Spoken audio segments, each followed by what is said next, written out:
Yun, meron na naman ngang nag-book sa atin ng my notes, no? Nakalagay free massage.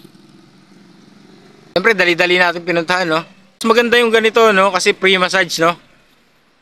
Ang gagawin naman natin pag ganito, siyempre isakay natin. Tapos pag minasahe tayo, videohan natin, no? Yun, siyempre pag minamasahe tayong ganyan, bibidyohan natin siya. Tapos siyempre, ididiretso natin sa pulis, no? Kasi ayaw naman natin na ano, 'di ba? Na kahit naman sino sa atin ayaw na mabastos, no. So pagka ganung hinawakan na tayo, ang kaso na nun ay ano, no, sexual harassment na kaagad. Okay? Imbis na 150 lang yung budget niya, baka maging 20k. Yan, hindi sila tumitigil, no, sa mga ganung pagno-notes dito sa atin. Siyempre, hindi rin tayo titigil hanggang sa may masampulan tayo. Okay guys, so bumiyahe naman tayo para sa pamilya, no? Para makapagtrabaho ng maayos, para kumita. Tapos, gaganong-ganon nilang tayo ng mga ano na to, tao na to, no? Di ko alam kung mga babae ba to o bading eh. Pero, alam mo naman, di ba? Na kung babae to, hindi na to gaganto. Yan. Siyempre, as usual, hindi na naman nagpakita. Sayang. Sakit pa naman ang likod ko. Ulitin ko pagka may mga ganong notes, no, na free massage, sakay nyo agad. Tapos videohan nyo pagka hinawakan na kayo. Tapos ibaba nyo sa presinto, pakita nyo agad yung video, no.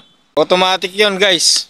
May tuturing na sexual harassment ang pangyayaring yan. Narito ang MGA dahilan. 1. Kawalan ng pahintulot, lack of consent. Malinaw na hindi mo pinayagan ang pagmasahe niya sa IYO. Ang anumang paghawak sa katawan na walang pahintulot at may sexual na konotasyon o intensyon ay itinuturing na sexual na panliligalig. 2. Paglabag sa karapatan, violation of rights. May karapatan ka sa isang kapaligiran na ligtas at walang pang-aabuso, lalo na sa iyong trabaho. Ang paggawa niya ng ganoon habang ikaw ay nagtatrabaho ay isang paglabag sa karapatang ito. 3. Sexual na konotasyon, sexual connotation. Ang pagmasahe sa iba't ibang bahagi ng katawan ay may malakas na sexual na konotasyon at maaring magdulot ng kahihiyan, takot o pagkabalisa. Sa Pilipinas, sakop ito ng Safe Spaces Act, Bawal Bastos Law o Republic Act No. 11,313 na nagpaparusa sa MGA gawaing sexual na panliligalig sa pampublikong lugar tulad ng pagmamasahe na walang pahintulot. Ari mo siyang ipadampot o ipaaresto on the spot o kaagad-agad lalo na kung 1. Nahuli sa aktwal na paggawa, in flagrante delicto, kung aktwal siyang nagmamasahe o gumagawa ng sexual harassment habang nandoon ang MGA police o habang naghahanap ka ng tulong.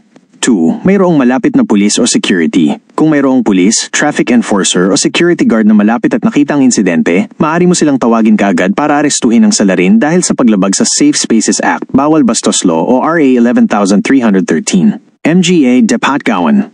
Agad humingi ng tulong, sumigaw, tumawag ng atensyon o maghanap ng autoridad, pulis, security guard, traffic enforcer sa paligid. Magreklamo sa barangay o pulisya. Kung nakalayo na siya, pumunta agad sa pinakamalapit na barangay hall o police station para mag-file ng reklamo at magbigay ng sworn statement. Ito ay mas karaniwan at mas mabisang paraan para masigurong maproseso ang kaso. Ibigay ang detalye. Tandaan ang pangalan kung nakarehistro sa app, plate number, kulay ng damit at iba pang pagkakakilanlan ng customer. Ang Safe Spaces Act ay nagpapahintulot sa agarang pagkilos laban sa MGA gumagawa ng sexual harassment sa pampublikong lugar.